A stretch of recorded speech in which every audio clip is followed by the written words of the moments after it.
background is in internal medicine, but about 10 years ago we started the Center for Integrative Medicine at University of Colorado Hospital, and the reason that I got interested in it, even prior to that, was because I realized that all of my patients were asking me questions that I wasn't prepared to answer. So patients asked me, can I take this supplement, can I use acupuncture, and I really had no idea. And studies have shown us that 50% of the population uses some sort of complementary alternative therapy, and some of them are helpful, some of them are harmful, some of them we're not quite sure yet, but I think because they definitely have effects on people's health, we have to be able to talk to our patients. So my interest was really in education at the beginning, so I stayed on the academic faculty and had an elective for internal medicine residents to expose them to all the different healing modalities that are out there so that they would feel more comfortable talking to their patients. And then one thing led to another.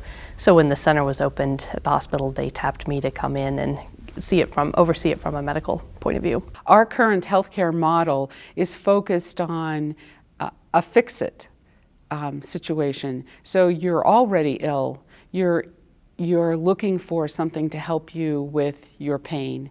And so it's, prescriptive, it's drug, it's, well, typically it's medication. And so what we're talking about is more the preventative side, the wellness side. So what do I need to keep myself moving a little better? Well, yoga would be a wonderful way for me to have more flexibility with my body, to be able to move a little better, to keep me out of contractures, to do those kinds of things. And once someone is moving and has more flexibility, they're going to have less pain. I do think that there's a large amount of trial and error for individual patients. So I think the research helps inform the suggestions that we can make to patients, but honestly, because we don't have time to do all the research and everybody is different, if acupuncture works for your neighbor, it may not work for you. Massage may be better for you in your particular condition. For example, they've done studies and they show that chiropractic, acupuncture, and massage all help back pain. But to have a person sitting in front of me with back pain, it's going to be a little bit of trial and error to see what's the best fit for that person. What Chinese medicine does is balance the body. It honors that there's an energetic force within us, that it's in the world, but it's within us. And that when there's a symptom that we call in Western medicine, it means that there's an imbalance somewhere. And an acupuncturist can figure that out and try to correct the imbalance, support it, take away, give to different the meridian system. What happens in Western medicine, I think, so much is medications are given, and then there are side effects.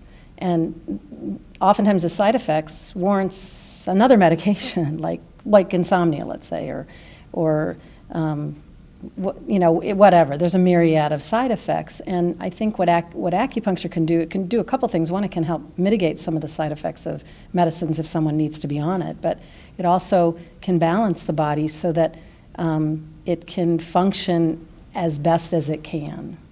So that's what I've seen.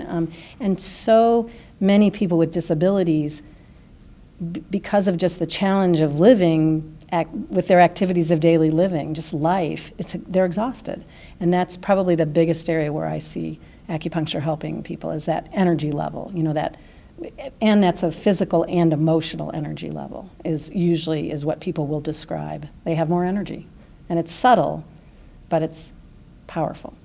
No matter what you call it, complementary or alternative medicine, the therapies, according to the government, the National Center for Complementary and Alternative Medicine, can break them down into 5 categories, basically. So see if I can remember them all.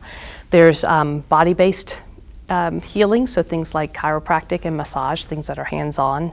There's energy-based medicine, so things that work with the body's energetics, like healing touch, Reiki. Some would put acupuncture in that category. There's biologically based therapies, so things like herbs, supplements, dietary changes would fall into that.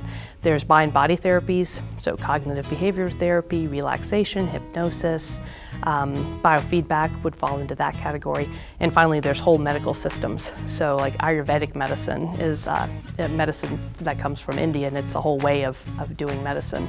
And homeopathy would fit into that category too.